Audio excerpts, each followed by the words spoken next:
نحمده ونصلي ونسلم على رسوله الكريم اما بعد فاعوذ باللہ من الشیطان الرجیم بسم اللہ الرحمن الرحیم۔ محترم مکرم ناظرین کرام، السلام علیکم ورحمۃ اللہ وبرکاتہ۔ ناظرین کرام، میں نے گزشتہ اپنی گفتگو میں عرض کیا تھا تو اللہ تبارک و تعالی جل وعلا نے غصہ رکھا ہے لیکن اسے کنٹرول کرنے کا حکم دیا ہے۔ غصہ کس پر نکلنا چاہیے؟ دین کے دشمنوں پر نکلنا چاہیے۔ غصہ نکلنا چاہیے اگر آپ ایول ڈیڈ کی طرف جا رہے ہیں، برے کاموں کی طرف جا رہے ہیں، تو اپنے نفس کو سمجھانے کے لیے، اپنے آپ کو ریزسٹنس دینے کے لیے غصہ جو رکھا ہے نا، یہ برائی کو روکنے کے لیے رکھا ہے۔ اور برائی کو روکنے سے مراد یہ نہیں کہ آپ کسی دوسرے کا ہاتھ اٹھائے روکے، اس کا مطلب ہے سب سے پہلے اپنے آپ کو روکو، خود کو سنوارو۔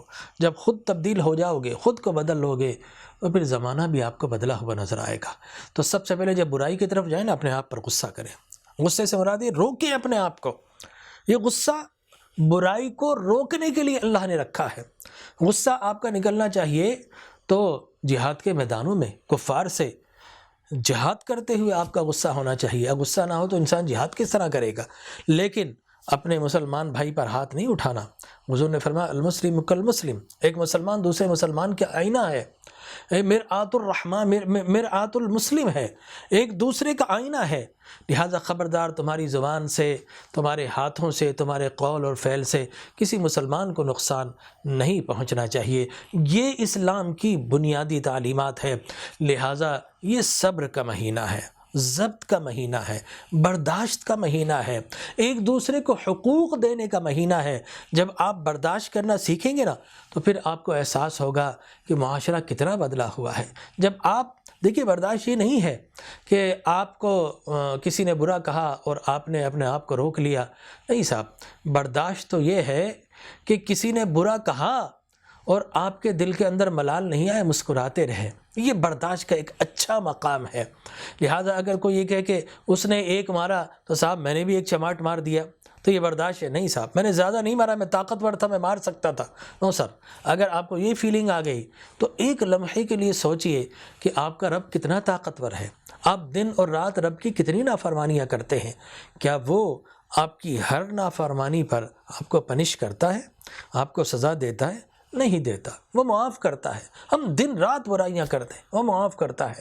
تو اللہ تبارک و تعالی جل وعلا فرماتا ہے کہ اگر فَلْيَعْفُوا وَلْيَصْفَحُوا أَلَا تُحِبُّونَ أَن يَغْفِرَ اللَّهُ لَكُمْ، اگر تم چاہتے ہو کہ رب تمہیں معاف کر دے تو تم میرے بندوں کو معاف کر دیا کرو، اللہ تمہیں اپنا محبوب بنا لے گا۔ میرے پیر و مرشد حضرت کرم والے رحمۃ اللہ تعالی علیہ فرمایا کرتے تھے کہ لوگوں، اللہ کو راضی کرنا کوئی مشکل نہیں۔ اس کو راضی کرنا چاہتے ہو تو اللہ کے بندوں کو راضی کر لو، وہ خود راضی ہو جائے گا۔ تو یہ مہینہ جہاں رب کو راضی کرنے کا مہینہ ہے، وہیں اپنے رشتہ دار روٹھے ہوئوں کو منانے کا مہینہ، اپنے دوستوں کو گلے لگانے کا مہینہ۔ اور جو سبقت لے گیا، یقین جانیے وہ معراج پا گیا، وہ عزت پا گیا، وہ اجر پا گیا۔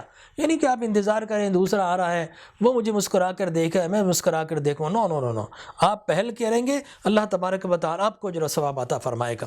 ایک محفل میں حضرت علی کرم اللہ وجہہ الکریم جب آیا کرتے تھے، دستور بھی ہے کہ پہلے سلام کرے آنے والا بیٹھے والوں کو، لیکن جیسے ہی حضرت علی آئے تو عام طور پر صدیق اکبر سلام کر لیا کرتے، لیکن آپ خاموش رہے۔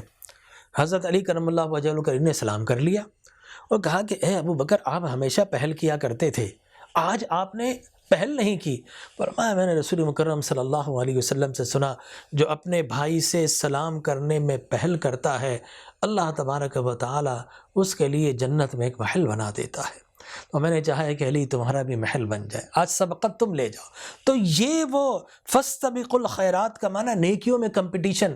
تو ماہ رمضان کمپٹیشن کا مہینہ ہے، یہ ذخیرہ اندوزی کا کمپٹیشن نہیں، گالم گلوچ کا نہیں، ایک دوسرے کو زد و کوب کرنے کا نہیں، مہنگے مال بیچنے کا مہینہ نہیں، یہ تو درگزر کا مہینہ ہے، یہ سخاوت کا مہینہ ہے، یہ عفو و کرم کا مہینہ ہے، اللہ کو راضی کرنے کا مہینہ، اللہ کے بندوں کو راضی کرنے کا مہینہ۔